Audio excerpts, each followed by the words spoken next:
Elon's posting about it. So I appreciate the statute of limitations. I think you're getting to a point that the base wants accountability. They want results. And it's not just about the DOJ. It's not just about Pam Bondi. You guys are doing great work at the Department of Justice in a lot of different ways. And I know, because I've spoken with people, there's a lot coming down the pike. So we can put a pin in that if you'd like, but there's a lot coming down the pike. Could you at least assure our audience that you guys are working on stuff that they're going to like? Absolutely, but let me continue the theme here of the false narrative, which is that no one's going to go to jail. We aren't doing anything. We haven't done anything. Where are the arrests? This is nonsense, because the Attorney General and under the DOJ, we have actually indicted 99 people so far, and we're just getting started in the Minnesota Somali fraud rings. So far, there are over 60 convictions and pleas, hundreds of millions of dollars involved in restitution. And, additional collateral crimes, including attempted bribery by one of these fraudsters, trying to deliver $120,000 cash to a juror's home and things like that. And so, we're also uncovering, there's news of similar types of fraud happening in Ohio and other places where the Somali community is, because apparently this is a type of fraud that they're talking amongst themselves. And it isn't just Somali fraud, there's other fraud. I firmly believe that there's been state organized fraud, frankly, in a way in California, where Victor Davis Hanson talked about this recently on his podcast, where he's talking about, sort of inflated reimbursement requests for ambulances from the state, and then the state sort of pockets the difference, and, all kinds of crazy stuff like this. Medicaid fraud, there's autism fraud, and on and on and on. And so we are so dedicated to this. They're career prosecutors. It's not a political thing. This is the type of thing that they do day in and day out. I'll pause it here. I can hear people complaining about the quality of Harmeet's microphone. People, I mean, it's fun. Yes, she should get a better microphone. Even maybe the Mac built-in microphone seems to be better than whatever it was that she was using. I don't know that we're going to get into this today. I just wanted to start with that and highlight a fight that I've been getting into on the Twitterverse. And it's not a fight, a shipwrecked crew. I'm going to ask Barnes. The guy seems to be totally unhinged. But there's a back and forth on the internet as to, whether or not the current DOJ is celebrating the convictions and sort of trying to pass off the fraud convictions as though they are the convictions of this DOJ, when the indictments and in some cases the convictions occurred under the prior DOJ. And now that this fraud in Minnesota has exploded because of Nick Shirley and Dave from his video reporting on it, you got the DOJ sort of doing damage control, what it looks like, to say, we've been on this, we've got our convictions. Pam Bondi saying, oh yeah, Mohammed Noor, etc., all convicted. We secured sentences against them. They were all convicted in 2024. And now the last back and forth I've had with Shipwrecked Crew is he's referencing convictions that occurred in 2025 for indictments that occurred in 2022. So I don't know if we're going to touch on this today, because we've got Larry Johnson. And the first question I'm going to ask him, once CIA, always CIA, allegedly, and with a name like Larry Johnson, it's almost like a Jack Smith, where it's a name that can, I'm joking, he can assume any identity and go anywhere in the world. Larry Johnson is a former CIA analyst, turned, I say political pundit, but that sort of has a cheap, tawdry connotation to it. I was joking with Larry before we went live that you can tell when Wikipedia has, I don't know what it looked like back in the day, but it's quite clear that at some point Larry became persona non grata among the left, probably when he started criticizing Obama, and certainly when he started criticizing this proxy war against Russia. And we're going to talk about that today. So without further ado, I'm going to bring in Barnes, who looks like he's in the Matrix. Sir, how goes the battle? How goes it? Fixed? Yeah, Robert, it's see, who needs a producer when I just, what did you do, if I may ask? I just literally changed computers. It was definitely the mic setting in the computer was picking up a different mic. It really does look like you're in the Matrix, however. It looks like you're in the Tesseract from Interstellar with the bookshelf. Okay, I'm going to bring in Larry. We're going to get this going here. Larry, I'm going to put you, you know what, you'll stay on the bottom. No, you won't, because if I put in a comment, I don't want to cover your face. Larry, sir, how goes the battle? Hey, well, listen, I'm honored to be with you guys. I've always been a big fan of both. So, the vicarious thrill. This is like the first time I got on the Duran. I've been watching the Duran then all of a sudden there I was. You know, Larry, I was looking for a matching Hawaii shirt, but I left them all in Vegas. So you know, got one of the meme shirts from the board instead. As Viva likes to introduce, I mean, today we'll be going over a range of geopolitical issues: Ukraine, Russia, and Venezuela in particular. But Larry has direct insight on various corruption scandals in Ukraine. Shock! There's corruption in Ukraine. More shocking than gambling in Casablanca. So we'll be breaking all that down. But Larry, for those that haven't met you before, could you give I think as Viva calls it, the 40-foot overview? No, I say 40,000. Larry, I detected an accent that I might say comes from, I want to say Minnesota, but that might just be because I saw Fargo. But Pennsylvania, like northern. No. Misery, buddy. Misery. Well, now I mean, now Missouri. So sorry, Missouri. I don't think I could have been further off. Larry, okay, just to get into the overview, I always like to know how many generations American somebody is, what your parents did, how many siblings you had, and how you ended up getting into being a CIA analyst and what that entails. But born in Missouri. 28 ancestors that fought in the American Revolution. First one showed up in around 1621. My fifth great uncle was the secretary of the Continental Congress. And he had in his possession the Declaration of Independence for 15 years. So Charles Thompson was his name. My fifth great grandfather, William, they both came from Ireland, and with their father, and they were in sight of shore off of Jersey, and their father died. So when they landed in Pennsylvania and in Philadelphia, they were split up. My 17-year-old great grandfather went off to Virginia because he was a farmer, and Charles he hit the lucky immigrant club. He became an apprentice to Benjamin Franklin.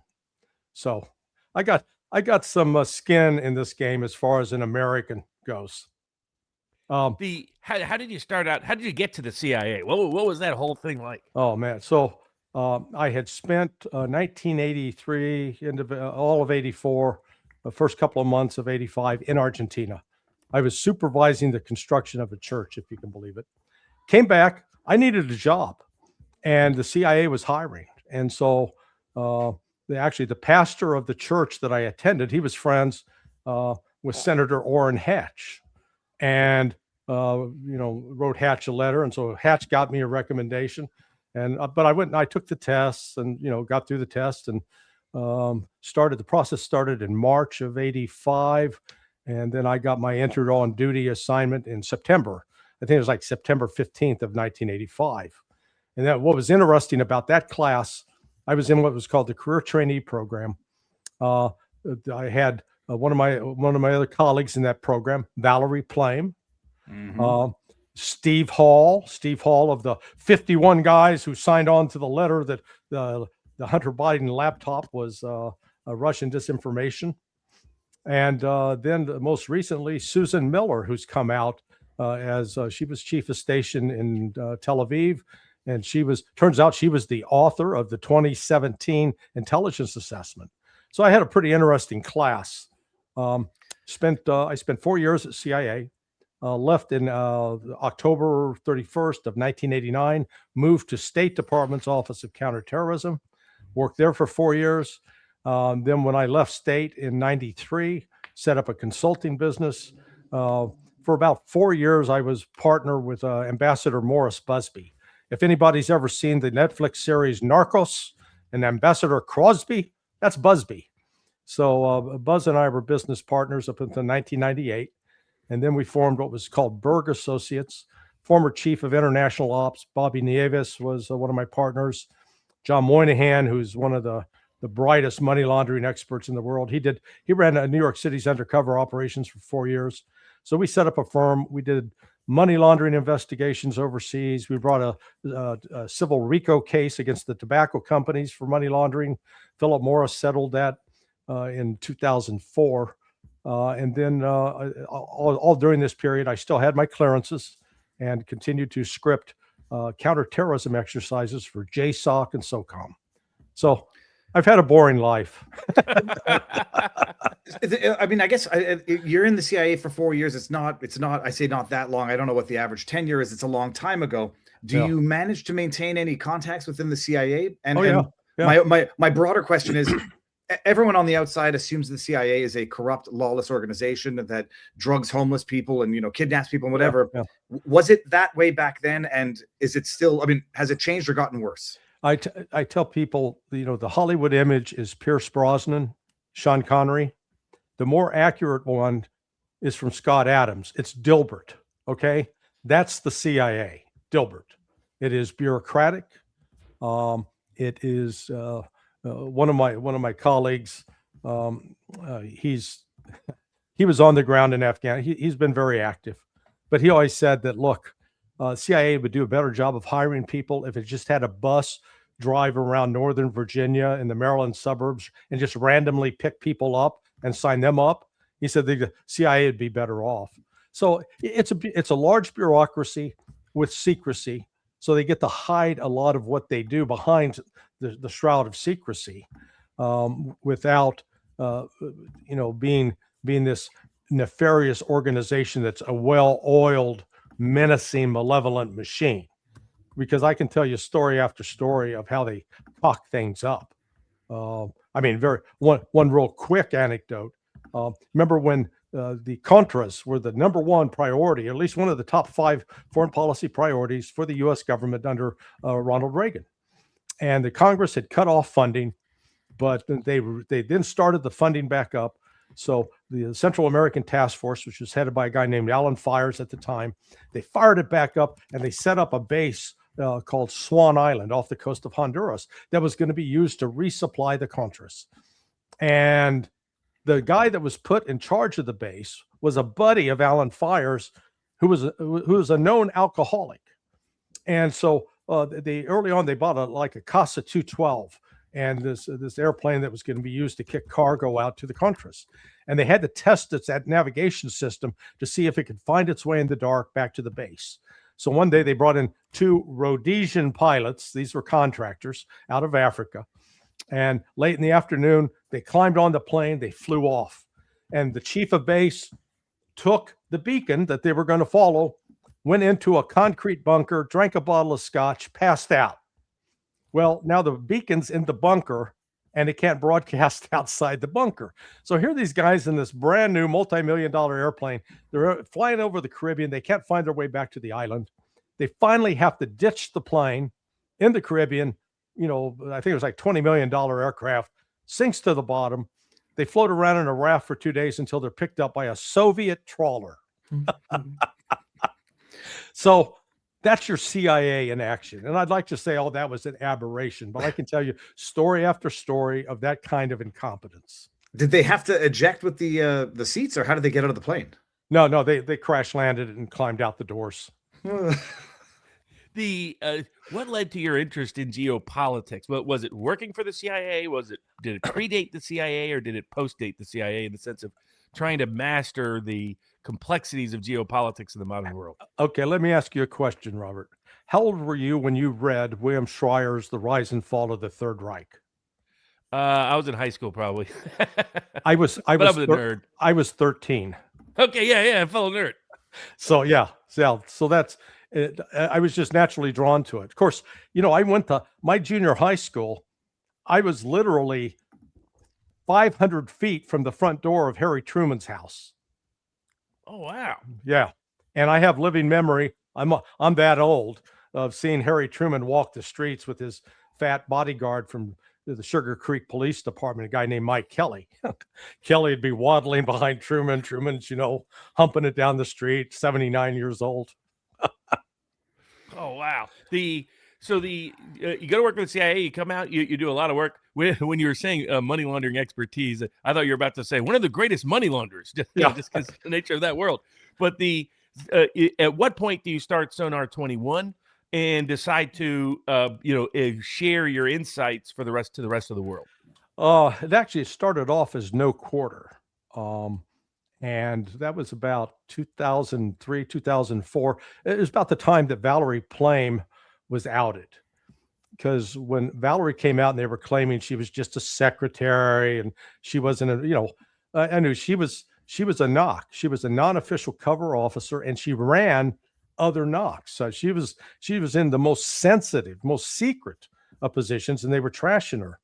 What was sort of funny is I had been at a Nixon Center event there was like 14 of us in the room.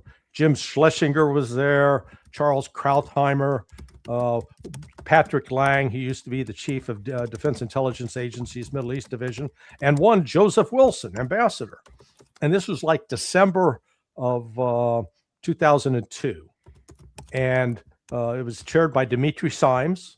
Dimitri has been a friend for, good Lord, now 28 years.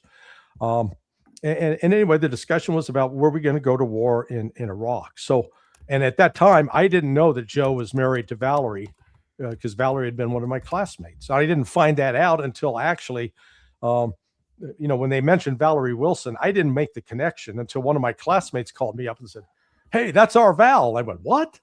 And because when we went through the career trainee program, I was Larry J. She was Valerie P. So because everybody who was in the class was undercover. Now, you're correct, Viva, is talking about with the name Larry Johnson. We had to get cover names. So I was a big fan of Wade Boggs back then, so I went for Larry Boggs. But the problem is with Larry Johnson, they keep thinking I'm a 6'8" black guy playing center, power forward for the Knicks, okay, or a running back for the Kansas City Chiefs and the Penn State Lions, Yeah. Oh. Larry, I was just trying to find where Mike Benz was talking about something in respect of Epstein and the CIA. And if it's out of your wheelhouse, I have to ask it anyhow, because it's going to bug me if I don't. Before we get into the Russia stuff, CIA. Yeah. One of the arguments is that if Epstein were a CIA asset or involved with the CIA, no searches in any FBI or DOJ files would bring up that information, and that Epstein might very well have an entire interaction history with the CIA that nobody's asked about, nobody's looked into. Except for Mike Benz, but Mike Benz has been doing a lot of work on that. The question is, what would be the protocol? Do you have any knowledge of Epstein and the CIA, and what would be the protocol for the CIA to do its own, not FOIA, but its own research to see what connections Epstein ever had or interactions with elements of the CIA? Oh, well, no, they'd have him in the files. Look, I had no firsthand knowledge or personal interaction with him. What I do know, though, is through his father-in-law, Maxwell, or through Robert Maxwell, they were involved with the arms supply to the Contras. That was a big deal. So, yeah, he definitely had CIA connections. Now, did that take precedence over his Mossad connections? I don't think so. But I think that's one of the principal reasons they're sitting on a lot of this information, because it will expose. It's not going to expose deep, dark CIA secrets in terms of put people at risk, other than people who did bad things would be at risk. Yes. So you get going with Sonar 21, and cover the landscape. What's that been like in terms of the interaction with the community, developing an independent brand? I mean, you're one of the very few consistently accurate, independent geopolitical commentators out there. I mean, we are flooded with misinformation. Oh, yeah. Especially in the geopolitical place. What has that whole life been like? Yeah. So I used to blog at No Quarter, and then came March 2017. And when I went to, I contacted Devin Nunes. So when Devin Nunes was selected to go on the House Intelligence Committee in 2012, my next door neighbor, who is the largest defense lobbyist in DC, I lived in Bethesda on Burning Tree Road at the time. He came to me and said, "Hey, I've got this congressman who's going to be going into the Intelligence Committee. Do you mind briefing him, helping him, get up to speed?" And so I went along with another former CIA colleague he'd actually been chief of admin for the NOC program. And he had been he'd been overseas in Beirut. He was in Beirut, Lebanon, when the chief of station Buckley was kidnapped and murdered. He'd been inside. So we had both operations and intelligence covered. And we spent about 2 hours with Devin briefing him up. So, 5 years later, I've got information from a friend on the inside, and off air I can tell you, more about his background. But that the Brits were spying on Trump. They were the ones collecting on Trump and his whole organization through GCHQ. That information is passed to the NSA, and then NSA can use it as liaison reporting. So the NSA, we didn't collect it. It was collected by those guys. So I had that information. And I went in to brief Devin on it. Because if you recall, like in January of that year, the former NSA director, or then current Mike Rogers, had resigned. But he had gone and had a meeting with the Trump people and apparently alerted them to some of the shenanigans that were going on. And then Robert Hannigan, who was the head of GCHQ, suddenly resigned for spend more time with his family in January. And so I went on, it was like March 9th, March 10th, I briefed Devin in his office, and Devin didn't have a clue. It's not a knock on, nor should he. I mean, he didn't work in it. By that point, I'd held clearances for like 25, 28 years. And so I explained to him what had happened, and then who he needed to talk to. And I gave him a couple of names to follow up with that could brief him because they were still in government. And then that's what led, do you remember when he went down to the White House and then came out and this whole scrum erupted? I caused that. That was me.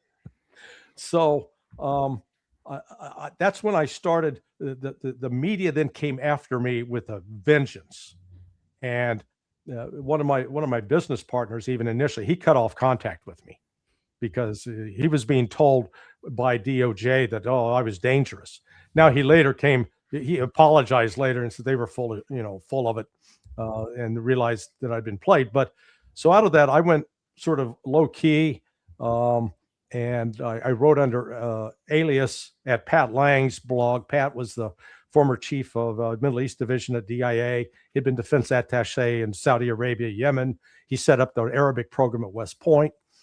And then I came out and launched Sonar 21, about 2018, I believe. And a lot of what I was writing was about the whole Russiagate, because I could tell from the outside that actually what I was told by the same individual that went with me to brief Devin Nunes. He contacted me in June of 2017 and said he'd just had a conversation with one of his still active duty colleagues. And that colleague told him, he said, hey, in the summer of 2015, John Brennan came to me and they were organizing a task force to collect intelligence on all of the presidential candidates except Hillary. And so they were even collecting on Bernie Sanders. They were collecting on Marco, on Ted Cruz, on God knows who else. And it wasn't until late in December of 2015 that they then decided to start focusing on Trump because they realized Trump was going to win it. And that's when that whole operation, then that laser focused on Trump. Well, Barnes and I have talked about it a lot on the channel, the laser focus on Trump, but also tying it into Russia, because they were trying to lay the groundwork for an eventual war with Russia, back in 2015. This is now, the Maidan Revolution was 2014 or 2012? 2014. 2014. So, I mean, it's shortly thereafter. I mean, I guess the one question is, you've been in the CIA for a long time. Between Russia and the Middle East, those have always been the two villains in movies. The Nazi Germans got a little old. What is this idea of continuing to vilify Russia, and how long do you think this long play of the proxy war that we're involved in right now the groundwork was being laid for, back in the day? Yeah, well, two things have triggered. Let's separate anti-Russian from anti-Putin. The worm turned against Putin in March of 2003. You want to guess why? Hold on, I put myself on mute. I want to guess why, but okay. So this is post 9/11. It's March of 2003. Let's think. Mission accomplished. Afghanistan. No, drug Iraq. I'm saying, damn it. Okay. Yeah. He opposed the war in Iraq. Now, this coincided with his in 2000. It was either July of 2001 or July of 2002.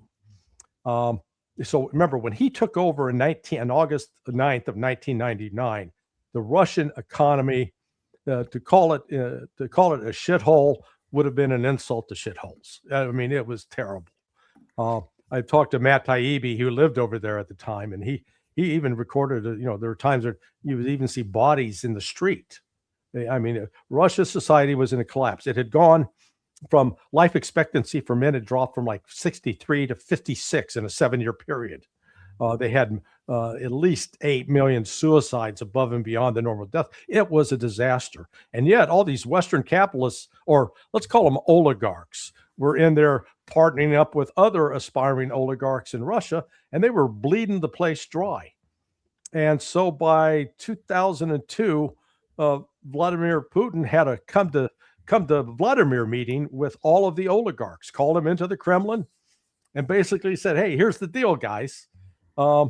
You're going to stop selling off Russia to foreigners. That's going to stop. You can make as much money as you want here, but you're going to keep the money here. We're going to invest it here, and you're going to stay the hell out of politics.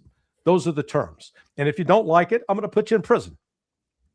Well, that put a screeching halt to a lot of business deals that a lot of people in the West were counting on making lots of money off of. And that's where also another factor playing into this.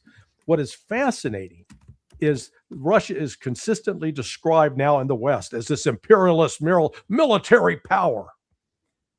Russia didn't start really effectively rebuilding its military until after the Maidan crisis in 2014. And they're always accused of, they invaded Georgia. The people that say that, they're incredibly stupid, because when the Soviet Union collapsed, there were these couple of territories in Ossetia. It was a big one in Georgia. So the Russians, the then Soviets, now Russians, left peacekeeping forces in those two regions to separate the Georgians and them from fighting.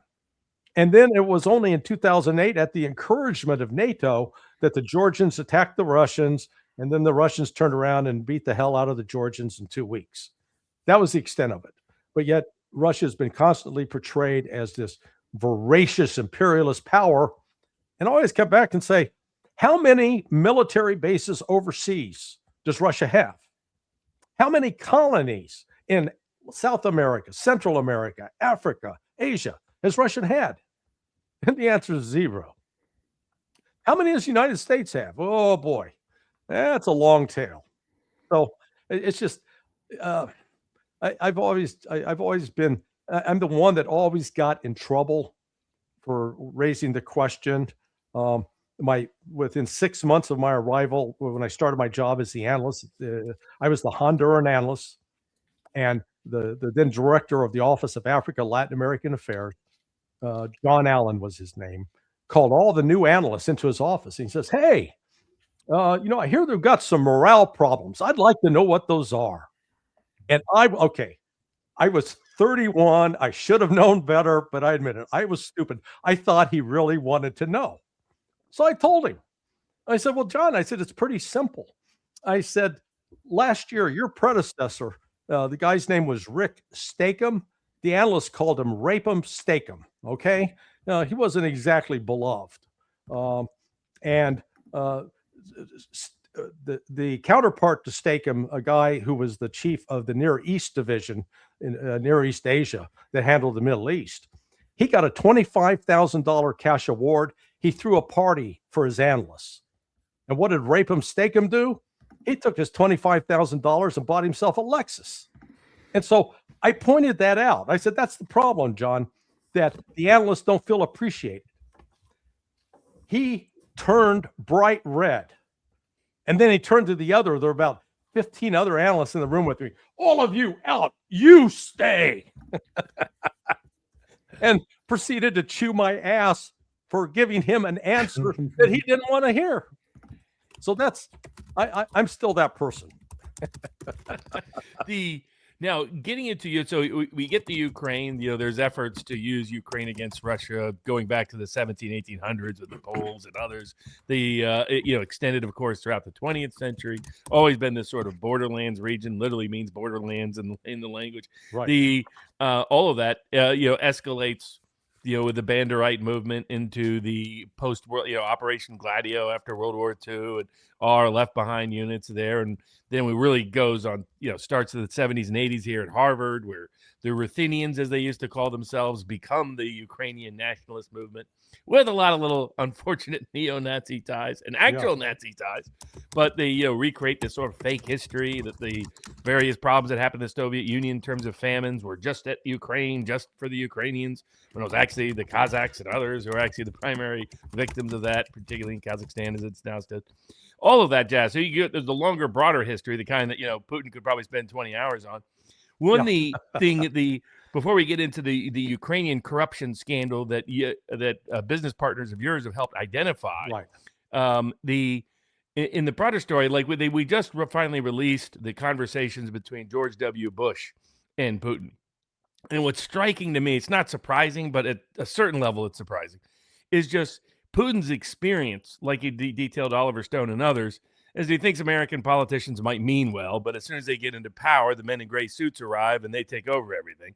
And you can see that in live time in the transcripts, that George W. Bush appears to be utterly clueless about almost everything Putin is talking about. He's trying to use these 5 minutes he gets with the president to give him a crash course in mini history so he can understand geopolitical reality, like in the summer of 2001, saying, you might want to pay attention to this Osama bin Laden guy.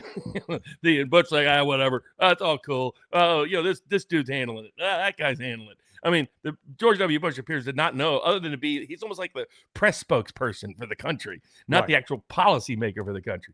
But in your experience, how much of that, like Putin's experience with the West, has been incorrigible incompetency and ineptitude when not outright malevolence?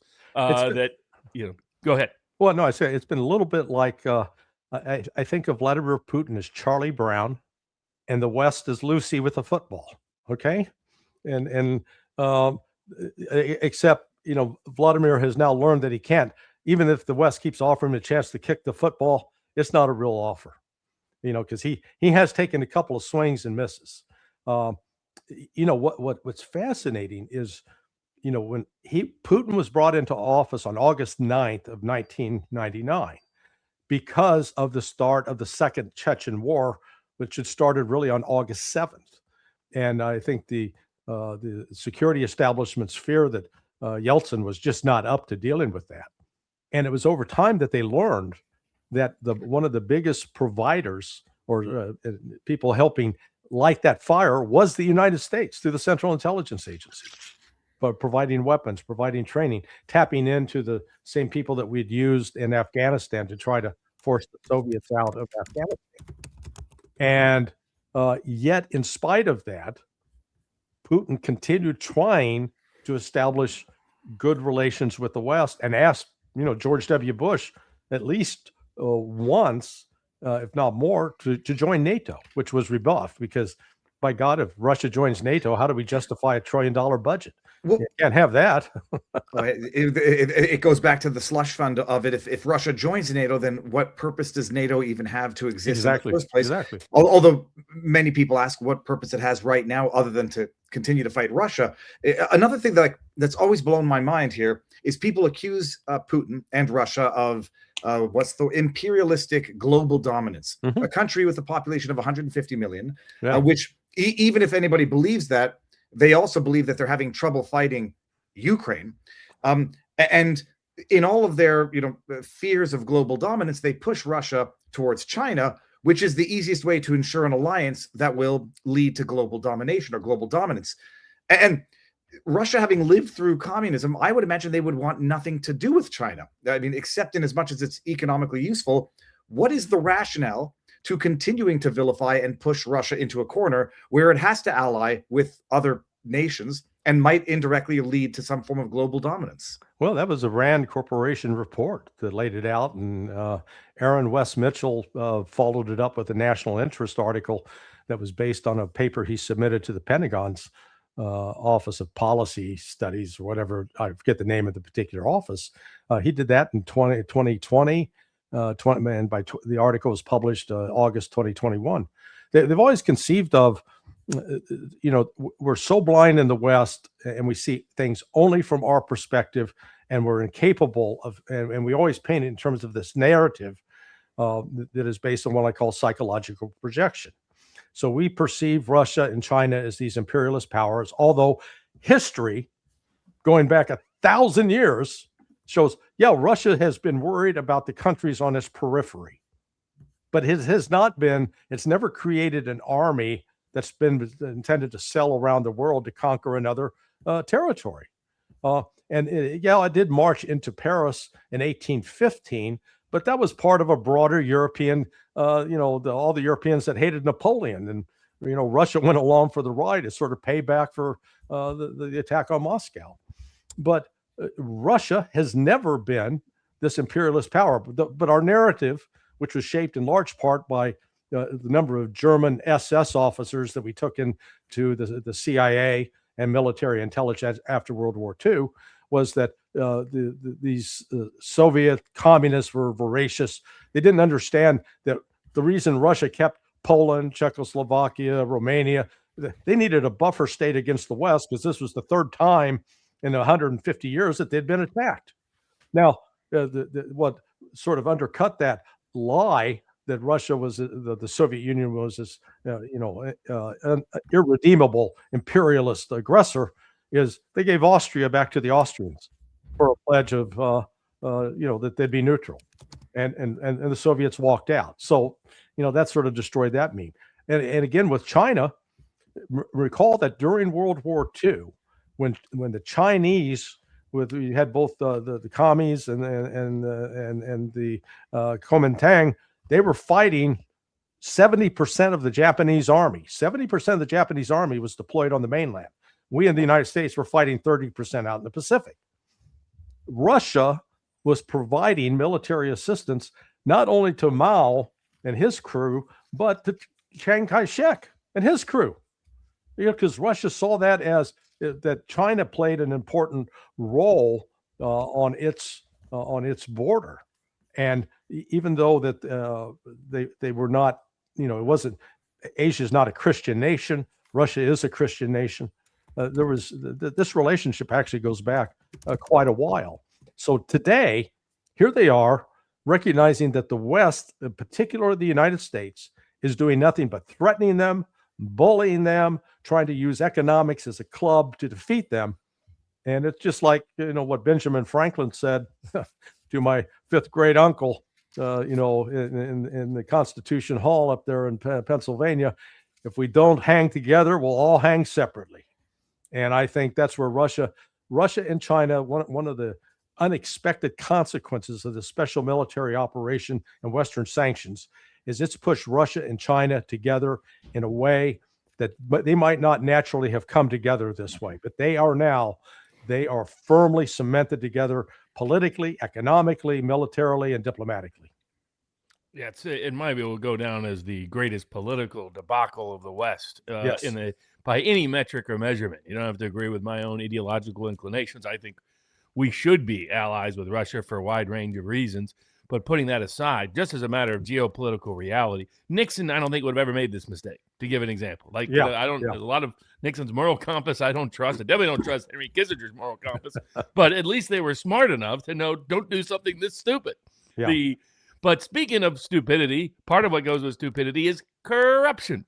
Can you detail for people what the Ukrainian corruption scandal is, just the latest one that you have knowledge of, and how it ties in to certain prominent United States politicians? Yeah. So about 8 months ago, I call it my business partner. We're not really still active. I'm 70. I'm doing this. I'm doing this, and I'm a firearms instructor. So I'm not out running around the world like I used to. But he was approached by some whistleblowers out of Ukraine, and they brought along documentary evidence. Now, my business partner, when he ran the undercover money laundering operations in New York City, He brought 188 cases. Not one of them went to trial. They all pled out. The reason they pled out is because the evidence was so overwhelming. They didn't want to run the risk of going to trial and getting a lot more years. So they would always be willing to make a deal. So he applies that same methodology. And out of it, what he told me is they got $48 billion identified. And that's with documentary evidence, that's with eyewitness testimony, bank records, and they keep uncovering more. When I first talked to him, he said they had identified 23 members of Congress. And the last time I chatted with him, it was up to 29. And so that's members of the Senate and the House. And he mentioned two names in particular, Lindsey Graham and Chuck Schumer, that they've received multiple millions of dollars that have been put into accounts that they have access to and control. So, when you've pilfered $48 billion, yeah, you spread the love around a little bit. Now it's all gone through Baltic banks, Latvia, Lithuania, Estonia. Well, and that goes back. I mean, Kaja Kallas's father was a famous commie banker there in Estonia. But Larry, she corrected the history.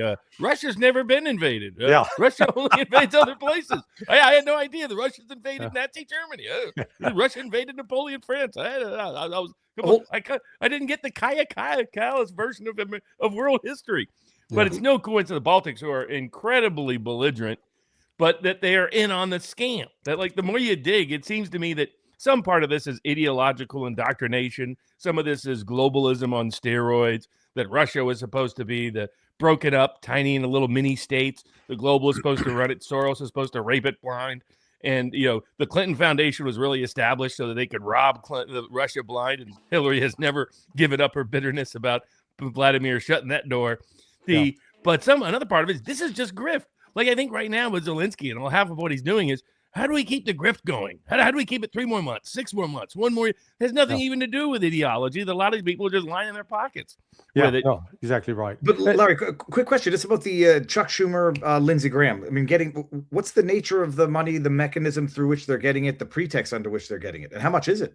The number I was told for Lindsey was 19 million, and the number for Schumer was 26 million. Over what period of time? Last couple of years, last 2 or 3 years. And for what? For consulting fees, advances on books? Like, how do they even? To make sure that they are enthusiastic supporters of the war in Ukraine. The money. What Robert's talking about is the key. And I haven't. We wrongly look at Zelensky as if he's the political force in this, the political power. He's the organ grinder's monkey. Okay. Mm-hmm. We got to find out who the organ grinder or grinders are. I believe, I don't have any evidence of this to proffer, but I think it's tied into the whole neo-Nazi Banderite group. They're the ones that ultimately are directing this, and Zelensky's just a useful tool. His usefulness has been, he's been an attractive face that the West likes, that would throw money at him. Think of him as a male stripper. Okay. Yeah, he might play that role for Lindsey Graham, but but I mean, he's literally an actor. I mean, he was an actor who's trained to do this. And in fact, I thought early on that he was he would be on different scripts on the same day. One day pro-West, another day anti-West, pro-Russian, anti-Russian. It was wild that he was just, okay, here's my script, let's go. Here's my script, let's go. And he's very much that figurehead. And there was a recent article in Responsible Statecraft by a author that was also on with our mutual friend Davis. George Beebe or it was a woman. What's her name? Jennifer Kavanaugh. Is it Kavanaugh? Yes, Jennifer Kavanaugh. That's it. And she said she was over there, and the entire Ukrainian elite basically is delusional. That they think that they can come. And I think part of the corruption scandal is you have these sort of middle-class, progressive era U.S. type personalities who really believe in the ideologically the war on Russia. Right. And so they think this corruption, undermines the purity of their mission. And I think, Alexander McCourse is right about this is an internal fight in Ukraine that's exposing this corruption. There may be on the peace side or the Russia rapprochement side of the U.S. alignment with those forces. They kept talking about, I get all the names butchered, so I won't even try, but the Ukrainian official that was here supposedly negotiating, and instead he's meeting with Kash Patel and Dan Bongino. And it's like, what's that about? Was that Umarov? Yeah, Umarov. And it makes you wonder whether they're bargaining for their immunity. But the best way they could get immunity from prosecution is to rat out Lindsey Graham, rat out Chuck Schumer, rat out these guys that have been lining their pockets by war whoring all around the world.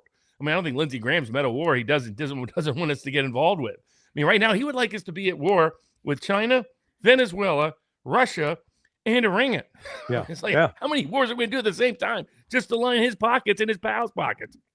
Well, in the South Carolina defense industry. Let's go back and look at the role of the Baltic states. You remember when Hunter Biden got on to Burisma, he brought another fellow on board as a board member, a fellow named Kofor Black. Well, Kofor used to be the head of the Counterterrorism Center out at CIA when 9/11 occurred. Prior to that, he was the chief of station in Sudan back in August of 94 when they captured Carlos the Jackal. And then after he left the CIA and moved to State Department and was in my old office as the coordinator for counterterrorism or ambassador for counterterrorism. And then he gets out and he gets on Burisma. But at the same time he's on Burisma, he's also placed as a board member of one of the Baltic banks because of his, quote, expertise with terrorist financing. Now, the irony there is that a year after he joined that bank got busted for money laundering. So much for his expertise on that front.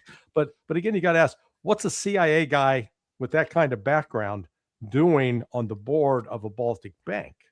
And then when we find out these Baltic banks were the funnel, so that the money comes out of Ukraine, goes into the Baltic banks, and then feeds into the usual suspects offshore, in the Caribbean, in Panama, in other places. Then, again, I don't believe in coincidence. Yeah, I mean, no doubt about it. Now, going from one hotspot of the corruption that has embedded us in Ukraine, you have a good phrase for Venezuela, as that is, we don't know what's going to happen. Yeah. It's like the Donald Trump reality show. Tune in next Wednesday. Do we go to nuclear war or not? It's that kind of thing. You said Venezuelan is Spanish for Vietnam. Yeah. And can you explain to people what are all the risks of us going into Venezuela? So I can explain it. Puedo explicar en español si quiere, or I'll just do it in English. So, well, by the way, that to your empire argument, I like to tell people is like, tell me all the people outside of Russia that speak Russian. Now tell me all the people in, say, Europe, Africa, or Latin America, or somewhere else that speak either English, French, German, or Spanish. Yeah. Because it's spoken somewhere around the world. Russian is not. That tells you who is and isn't an empire. Russian and Chinese. Exactly. Excellent. Excellent observation. Look, so part of my assessment of this, one, I was the regional analyst for Central America, but I did have some experience with Venezuela during my days at the agency. And then over the years where we were investigating like product counterfeiting, made a couple of different trips into Venezuela because there were like Sunbeam, Oster products that were being shipped through locations there. But Venezuela is 3 times the size, landmass of Vietnam. So it's 3 times larger. And it's just like Vietnam in terms of triple canopy jungle and mountains. And, it's not easy terrain. Just someone do a Google map, go on and look at the road from the airport, which is out on the coast, and then the road that runs up into Caracas. Good luck with transiting that if we decide to go to war. The notion that the Venezuela has been this gigantic source of international narcotics. It's crap. Yeah, they've been a transit point primarily for marijuana and some cocaine. They've been a transit point. That's quite different from being a producer like in Colombia and Mexico. And again, over the course of working with my partners, I mean, my Bobby Nieves, he was the one that came up with what's known as the Kingpin program. There was a period in the late 80s, early 90s where we thought that if we just take out the heads of these narcotics organizations, that'll force them to collapse. They didn't realize that was like hitting a ball of mercury with a hammer. It scatters, but it stays intact in all these different sub-organizations. So, I think, and Bobby came to realize, it was a good idea, but that didn't work. I did work in Mexico. When we did our tobacco case, we had a Cali cartel informant and a Sinaloa cartel informant that worked with us. So, I've got some entrance into that world. Venezuela is not the problem. The problem is primarily Mexico, followed by Colombia, and then China to a lesser extent.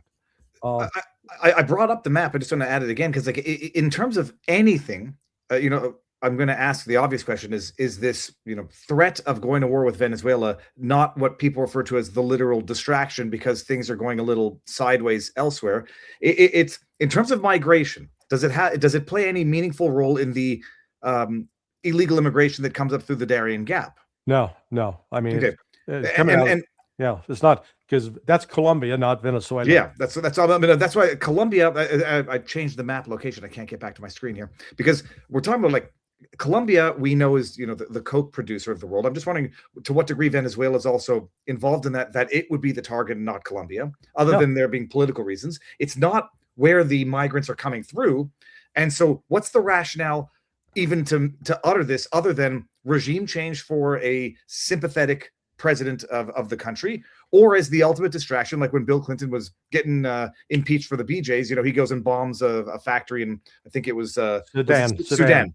Yeah. So, like, is this either the deep state war whores who want another angle of another war, or is it an administration that might be having its own hiccups saying this would be the good distraction?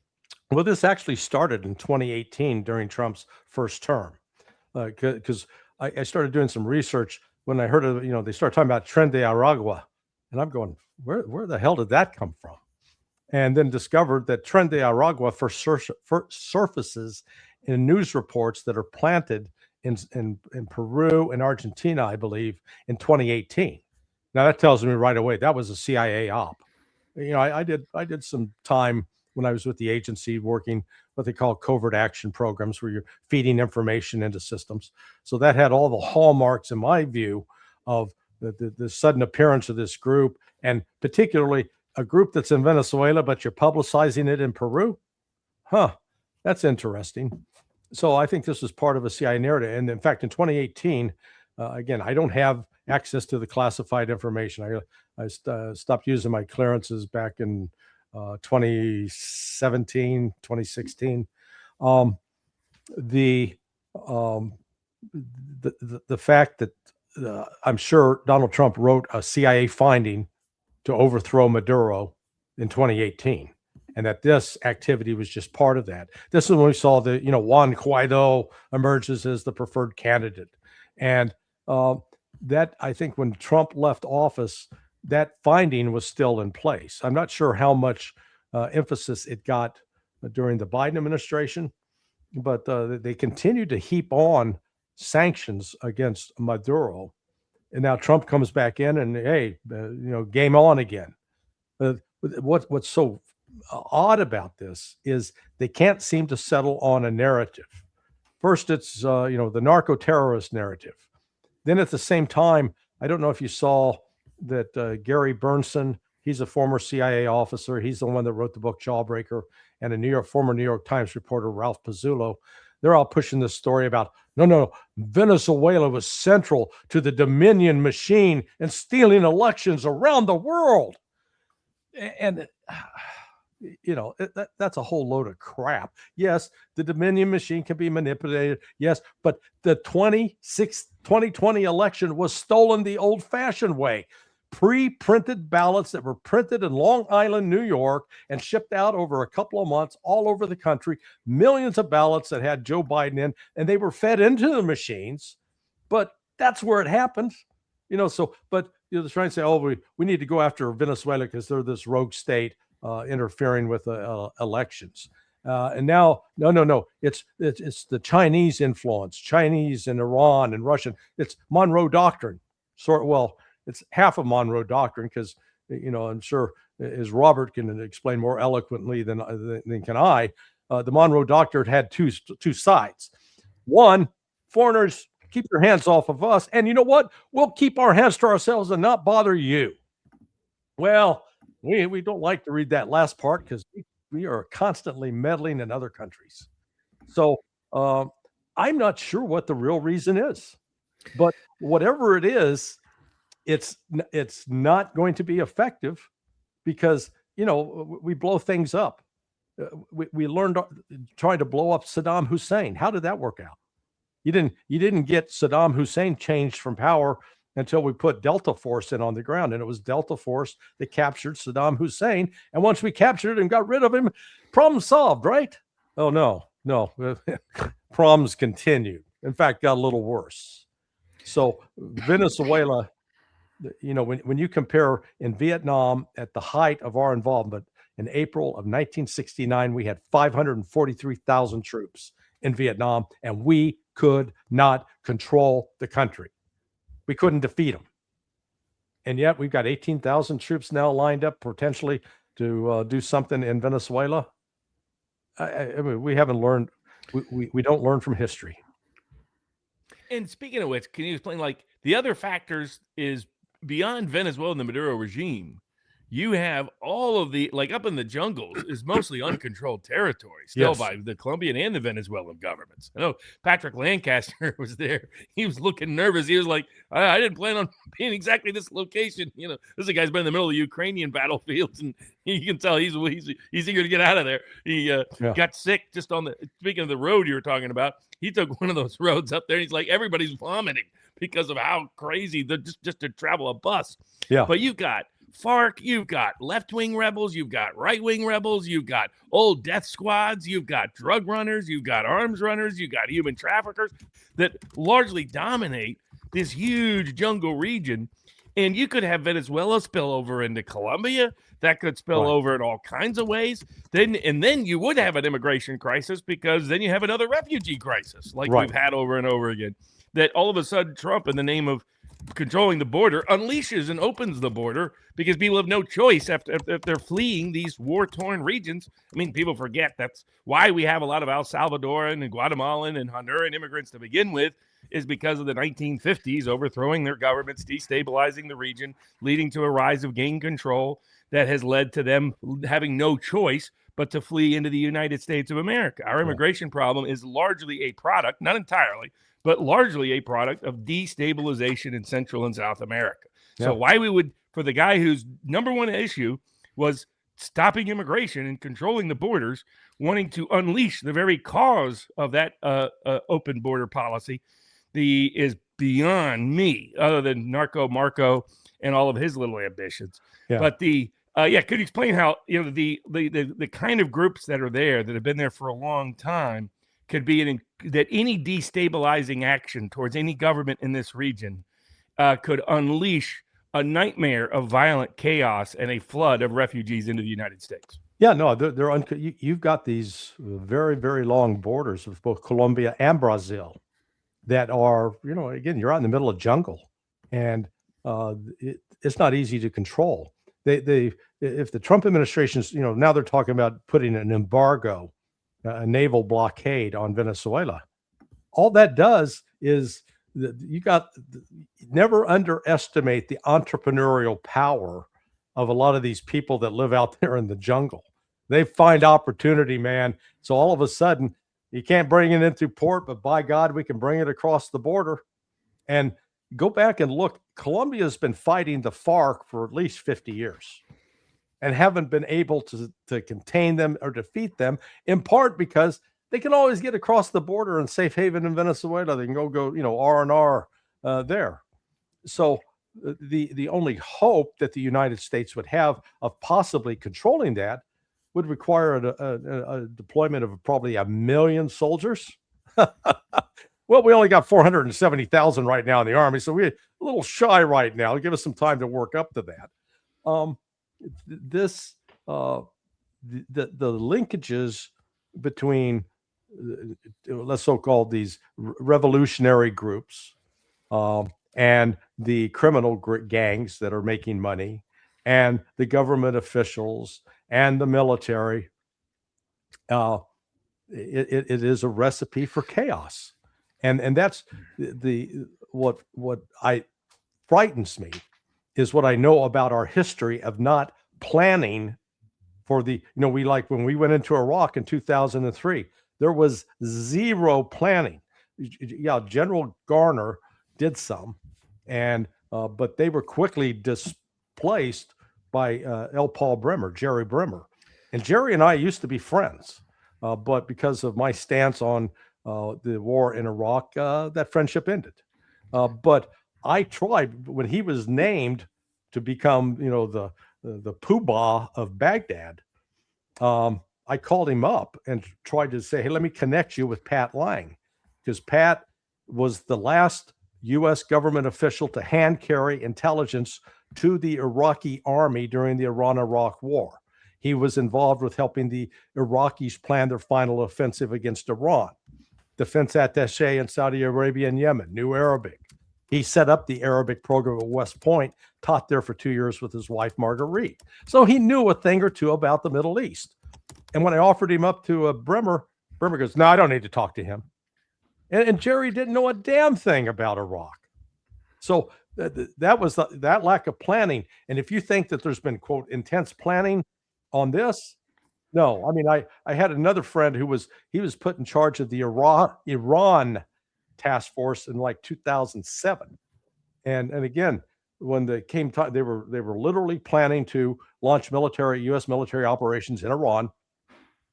And he asked the question, he goes, okay, we do this, what next? And the answer was, don't worry about it, it'll work out.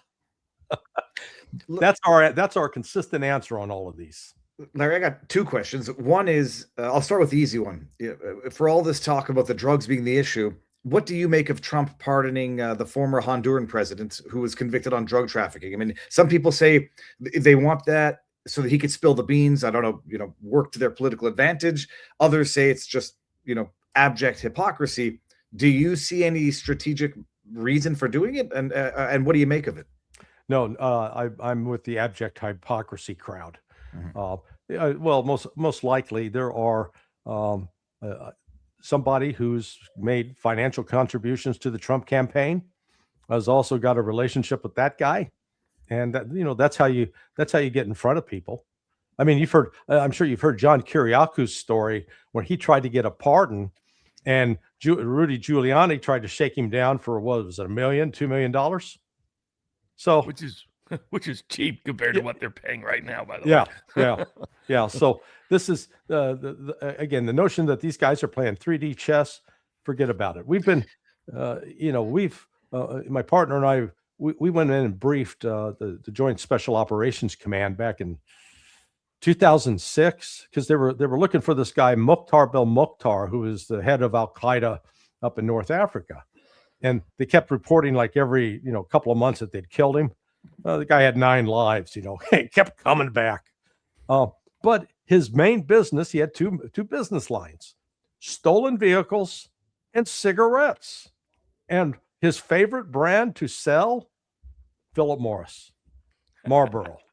So we explained to JSOC, this is how you find these cigarettes. It's not like manna from God, to the children of Israel. They wake up outside their tent, oh, cigarettes. God left them overnight, the cigarette fairy. No, they're sold through a mechanism and process, and Philip Morris executives know exactly. And instead, JSOC, they ignored us.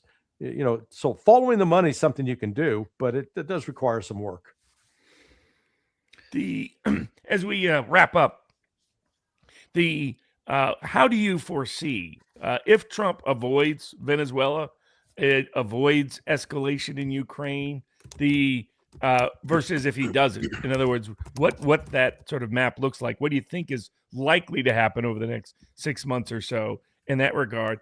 And then tell people, share with people the different sites they can follow you in terms of your Sonar 21 blog and other locations as we go forward. Because again, for those people who are new to Larry, fantastic analysis, excellent analysis. Also, some people, what I would call the anti-empire, anti-deep state world, are ideologically tied to being like anti-American. You get this like America bad, America, all this stuff. Larry's not one of those people, having come from the like my family, from the founding generation of this country. Right. So but can you, where people can follow you, and what do you think is going to happen over the next three? Are we going to get good Trump or bad Trump over the next 3 to 6 months? Yeah, I fear we're getting bad Trump, and I voted for the guy, so you can blame me for how it's worked out. Ukraine, he is trying to extricate himself from Ukraine, but as we saw, the so-called attempt to kill Putin, I think it was more of an attempt to kill Zelensky in terms of his, they pulled off that attack about the same time that Trump and Zelensky were meeting. So that's why I don't think it was Zelensky that pulled that off. The war in Ukraine is going to be lost. And Ukraine, I think it will be definitely over by the end of 2026, maybe sooner, because the Russian army is dramatically increased in size. The Russians are taking steps to prepare for war with Europe. Not that they intend to attack Europe, but they're listening to what the Europeans are saying, and they're not going to be caught with their pants down.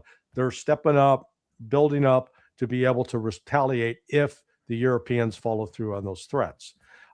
This will bring about, I think, the dissolution of NATO, because NATO is going to be exposed as a completely inept, incompetent organization. The notion that there's going to be a peace deal between Ukraine and Russia ain't going to happen.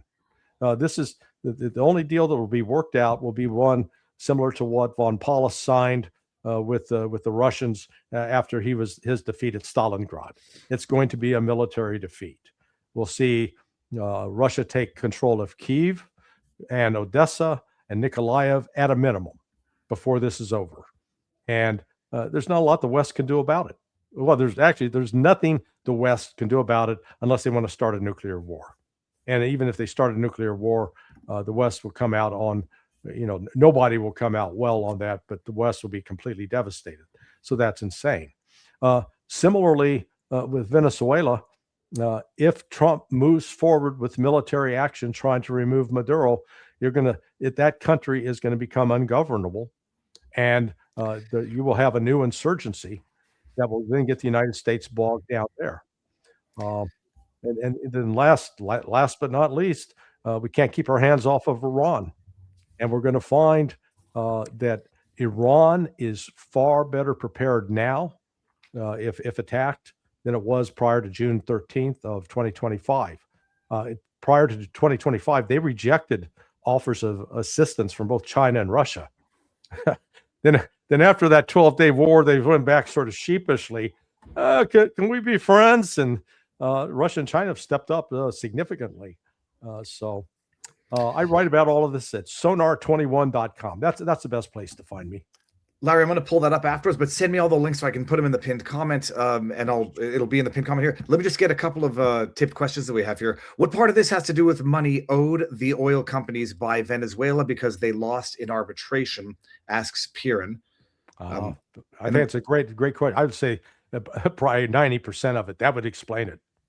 And we got King of Biltong says, premium biltong, high protein, keto friendly. Check it out. It's Biltong USA. Over in our locals community, there were a couple of tipped questions that were on point. We got Difficult Run says, on another podcast, Larry stated he believed Pakistani intelligence was involved in the murder of Seth Rich. Right. I find this interesting given Barack Obama and his mother's connection to Pakistan. Can you provide more information? I hadn't heard that, Larry. Yeah. Well, so we go back and look at the investigation of Seth Rich. There are emails that I worked with the attorney, Ty Clevenger, who was involved with one of the people being sued by the family of Seth Rich. And they uncovered a whole batch of emails from the Washington field office of the FBI to Peter Strzok, who was in counterintelligence at the FBI. Now, we're told that Seth Rich was killed in a robbery gone wrong, just, urban crime. FBI has no jurisdiction over that, none at all. FBI can't just show up and say, oh, yeah, we're here. There's no federal predicate for it. But by God, you had the Federal Bureau of Investigation all over that. In addition, I learned through the same source that tipped me off about the Russiagate. He told we did get, Ty Clevenger did get a letter from the NSA confirming that they had like 8 documents, top secret documents with the pertaining to Seth Rich. And my buddy said they're lying. There's lots more.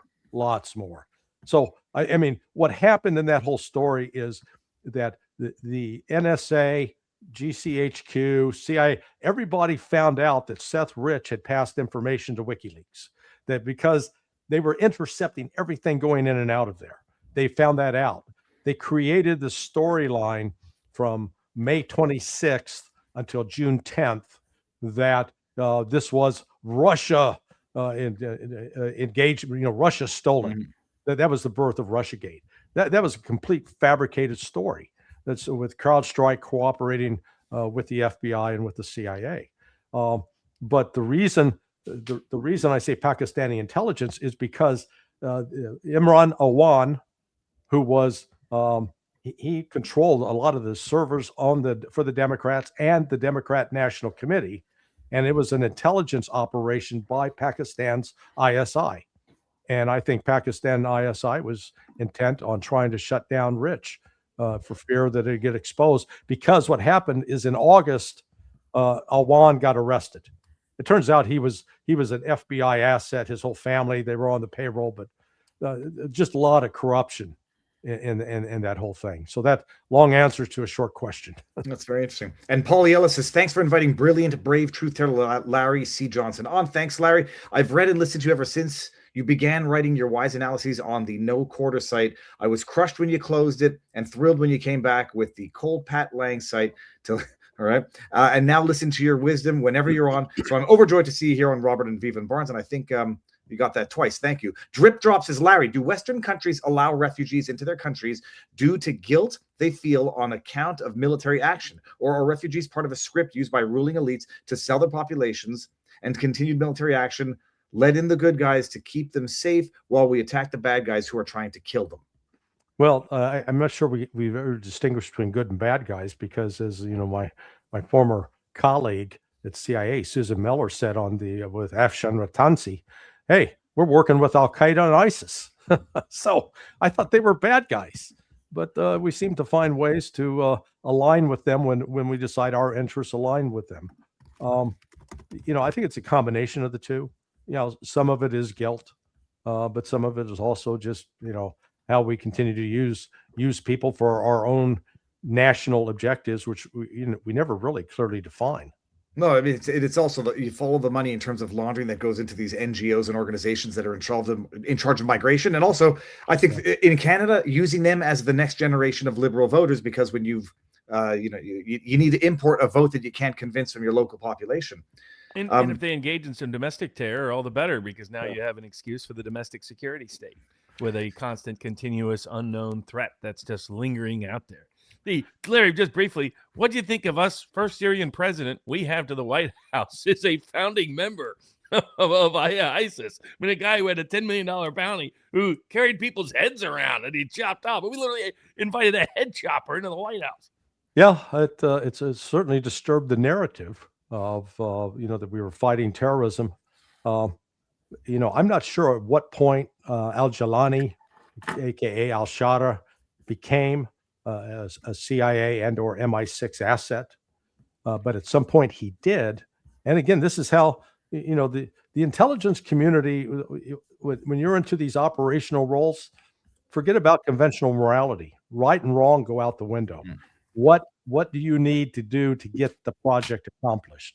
And I mean, I've got a friend. He was a bishop in the Mormon Church, and one of his jobs as a case officer was taking a source from this one country, one of his assets. The guy's dream was to go to Vegas and have a threesome with hookers. Here's my nightmare. Here's the Mormon bishop walking around, the Bellagio, trying to line up 2 hookers for his asset. Unreal. People don't think that STDs exist. I don't understand it. Okay, so Paul Ellis says, either you seen the movie The Sandbaggers about MI6 CIA hijinks skullduggery? I've never seen it. I'm going to actually maybe screenshot this. And then last one, FYI, when was Chinese native to, I guess I meant Tibet, Inner Mongolia, or the Xinjiang province? Larry? I'm not sure on that. I'm not sure the point is. I'd refer him to Pepe Escobar. Pepe has just made the journey across the old and new Silk Road. Oh, wow. That'd be a fascinating road trip. Remarkable. He's shot a documentary. I'm not sure it'll be out shortly, but yeah, cool.